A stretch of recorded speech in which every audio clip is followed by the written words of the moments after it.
Numa venda, por exemplo, você precisa apresentar o produto. Na maioria das situações, você precisa falar sobre o produto. Como fazer isso?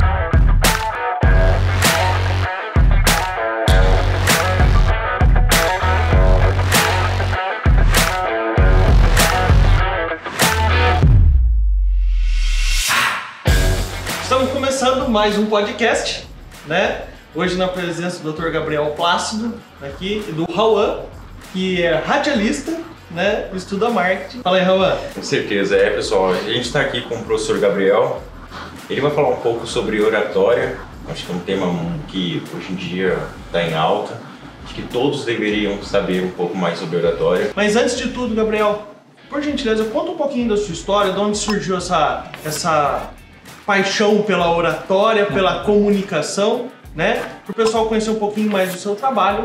E muito obrigado por estar aqui. Ok, eu sou Gabriel Plácido. Eu nasci aqui, me criei, vivi um tempo fora, Rio de Janeiro, né?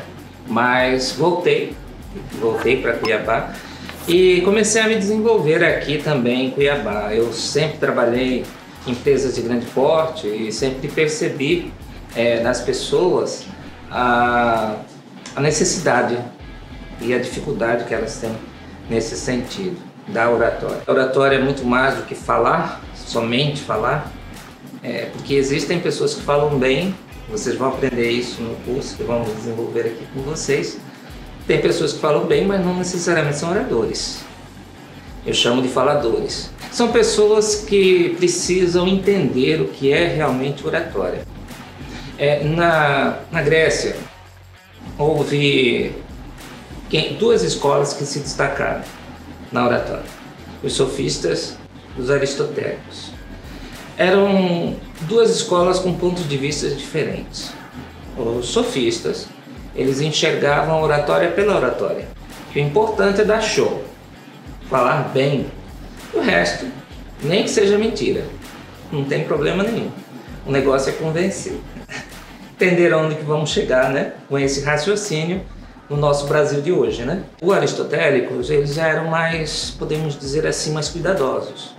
Aquilo que eu falo precisa ser embasado, né? Um pouco que a gente trabalhou nessas forças de venda durante 7 anos em algumas companhias, a gente sempre participou de alguns treinamentos também relacionados à parte de venda, as técnicas que a gente usa. E uma das principais sempre foi ser um bom ouvinte. E nas relações entre duas pessoas, principalmente dessa comprador e orador, eu tenho comigo, e aí o doutor me corrige se eu estiver errado, que é melhor ser um bom ouvinte do que um bom falador, né? E quando eu for falar, que eu use isso para o meu bem, fazendo perguntas, né? Estimular isso daí, porque eu acho que quando a pessoa mais fala, aquilo ali gera um incômodo e talvez numa relação entre duas pessoas negociando, aquilo ali pode gerar algum tipo de desconforto. É mais ou menos isso daí? Ou o que a gente pode fazer para quem está nos ouvindo, né? Qual que seria de repente uma dica que a gente pode dar para essas relações mais simples, vamos falar assim, entre duas pessoas? A questão que eu coloco não é melhor e pior. A questão é quando ficar quieto, quando falar. Às vezes é melhor falar, você tem que falar, é preciso, é necessário, certo? Do que ficar quieto. Outros momentos é melhor ficar quieto do que falar, certo?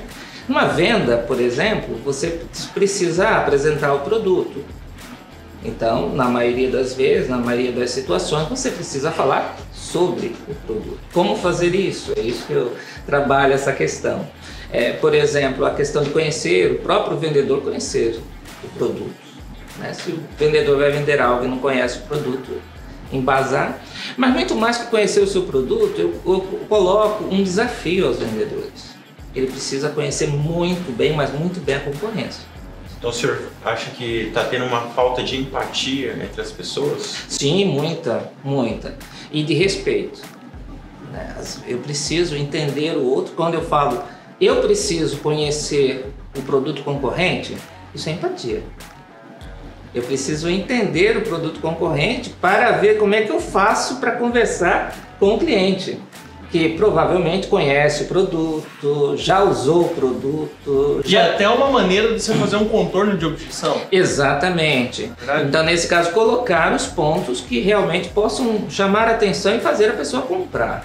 Vou trazer um pouco dos números ali do pessoal que nos segue entre as redes sociais. É uma estimativa, uma pesquisa que a gente rodou. Isso daí mais ou menos em setembro, tá? Então essa pesquisa rodou já tem um tempo, muito antes da gente trazer esse viés sobre oratória. Mas 62% das pessoas que seguem, que são nossos seguidores da MyFarm Agro hoje, demonstraram realmente essa dificuldade para falar em público, né? E aí depois a gente fez uma pergunta logo em seguida, doutor, sobre a minha capacidade de falar em público como que as pessoas elas se veem nesse quesito, né?